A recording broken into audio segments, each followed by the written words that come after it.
ሰላም ጤና ይስጥልኝ። ውድና የተከበራችሁ የቻናል ተከታታዮች በያላችሁበት የዓለም ዳርቻ ሰላም፣ ጤና፣ ፍቅር ይድረሳችሁ እያልኩኝ ዛሬም እንደተለመደው በአዲስ ቪዲዮ መጥቻለሁ። ዛሬ ይዤላችሁ የመጣሁት አንዲት እህታችንን በሳውዲ አረቢያ ውስጥ ሪያድ በአንድ ሆስፒታል ውስጥ የአእምሮ ችግር አጋጥሟት በተንቀሳቃሽ ምስል ተቀርጻ በማህበራዊ ድረገጽ ስትዘዋወር እና እንደዚሁም አንዳንድ ኢትዮጵያውያን እየተቿትም ተመልክቻለሁ።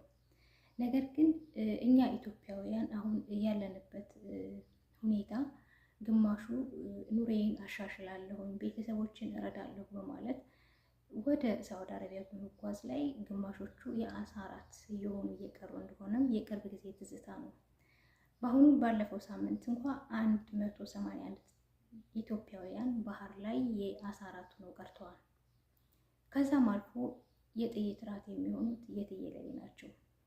በየበረሃውማ እንደ ቅጠል የሚረግፉትኝ እልፍ ናቸው። እኛ ኢትዮጵያውያን አሁን በገጠመን ችግር ሀገራችን በጦርነት፣ በረሃብ፣ በቸነፈር፣ በስደት ወጣቶቻችን በተስፋ መቁረጥ እጅግ በጣም እያለቁ ይገኛሉ። አልፎ አልፎም እንደዚሁ መጥተው በስራ ማጣት፣ በተስፋ መቁረጥ ከፎቅ ላይ የሚወድቁ እንደዚሁም ደግሞ ራሳቸውን የሚያጠፉ እንደዚሁም የአእምሮ ጭንቀት ገጥሟቸው የሚያብዱ አስፋልት ላይ ወጥተው የጎማ እራት የሚሆኑ የትየለሌ ናቸው። እና እህታችን የሚገጠማት ምን እንደሆነ ባናውቅም የአእምሮ ጭንቀት አጋጥሟታን ብለው ሆስፒታል ውስጥ ትገኛለች። በሪያድ አካባቢ ያላችሁ ኢትዮጵያውያን ኢቃማ ያላችሁ ከጎኗ እንድትሆኑና እህታችን በቂ ሕክምና አግኝታ ወደ ውድ ሀገሯ እንድትሄድ ትብብር እንድታደርጉ ስንል በአክብሮት እንጠይቃለን። ስደቱ አሁንም እንደቀጠለ ነው። አሁን በዚህ በምስሉ ላይ የማሳያችሁ እድሜያቸው ከ15 እስከ 20 የማይሞሉ ኢትዮጵያውያን ናቸው። አብዛኛውን ጊዜ በባህር የሚመጡት የራያ ተወላጆች እንደዚሁም የሸዋሮቢት ያጣዬ ከዛም አልፎ የትግራይ ልጆች ናቸው። አብዛኛውን ጊዜ ወደ ባህር ወደ ስደት የሚመጡት የራያ የትግራይ እንደዚሁም ደግሞ የሸዋሮቢ ያጣዬ የከሚሴ ልጆች ናቸው እየመጡ የአሳ እራት የሚሆኑት ማለት ነው። እጅግ በጣም ያሳዝናል። እጅግ በጣም ልብ ይነካል። ወጣቶቻችን በብዙ መልኩ ህይወታቸው እያለፈ ተስፋቸው እየተሟጠጠ በስራ ማጣት ኢትዮጵያ ውስጥ አብዛኛውን ሰዎች የሚሰደዱትኝ በስራ ማጣት ተምረው እንዳልተማሩ ስራ ሲያጡ ተስፋ ይቆርጣሉ። በጦርነቱ ምክንያት ቤተሰቦቻቸውን ያጡ፣ መቀመጫ ያጡ፣ በማንነታቸው ብቻ ተገፍተው በብዙ ምክንያቶች ተገፍተው ነው ለስደት የሚዳረጉት። ስደቱም ደግሞ አልጋ ባልጋ እየተቀበላቸው አይደለም። መጥተው ያሳቀለብ ይሆናሉ። የመን በረሃ ላይ እንደ ቅጠል ረግፈው ይቀራሉ። አልፎም ሳውዲ ደንበር ላይ ደግሞ የጥይት ራት ይሆናሉ። ከዛም እንደምንም ብለው ካለፉ እዚህም ስራ የለም።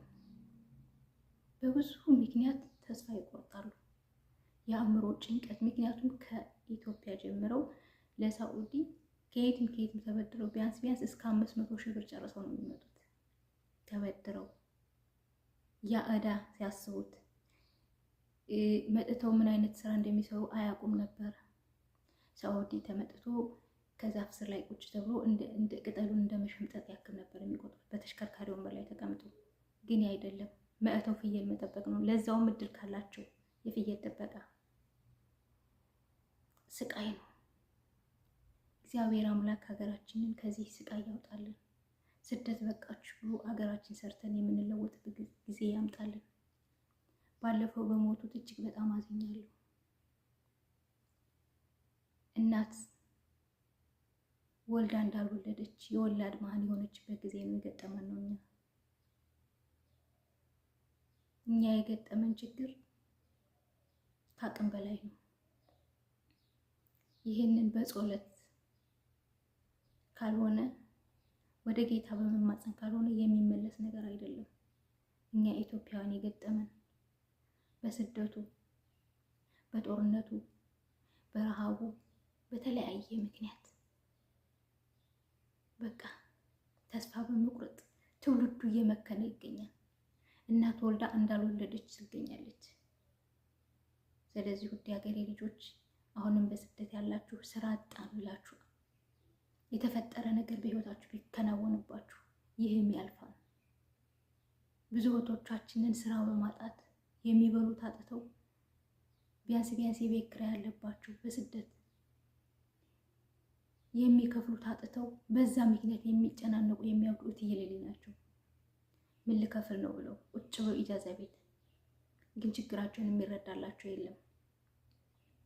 የአረብ ሀገር ሴት ቸገረኝ ስትላችሁ አሰማትም።